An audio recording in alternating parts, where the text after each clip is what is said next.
পুরনো বিল্ডিংটা তৈরি হচ্ছিল বলেই, ভেঙে ভেঙে পড়ছিল বলেই আমরা একটা বিল্ডিং ভাড়া নিয়েছিলাম, রীতিমতো চেকে ভাড়া দিই। আর কত ডকুমেন্ট দেখতে চান? আমি আপনাদের পরপর একটার পর একটা সব দেখিয়ে যাবো, সেটা ব্যাপার নয়। আপনারা কি বললেন? ভাড়া পান না।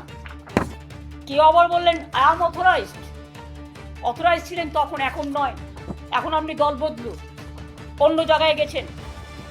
আপনারা ভালো থাকুন, আপনাদের পরিবার ভালো থাকুন, আপনাদের সম্পত্তি ভালো থাকুন।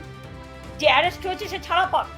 আমি জানি ফেস টাইম আমরা করি লাইভ, মানুষকে লাইভ দেখানোর জন্য। আর আপনারা যে ফেস টাইম লাইভ করছেন সেটা হচ্ছে আপনাদের নিজেদের বাঁচানোর জন্য। তাহলে যারা আজকে লড়াই করছে, জীবন দিচ্ছে, আজকে প্রায় 14-15 জন সুইসাইড করেছে, মারা গেছে, সুইসাইড এবং মারা গেছে, তাদেরটা কি হবে? একবারও ভেবে দেখেছেন কি? কোথায় টাকা জমা দিয়েছে কারা? তৈরি করেছে কারা? আজকে কি আপনারা তালা দিয়ে চলে এলেন?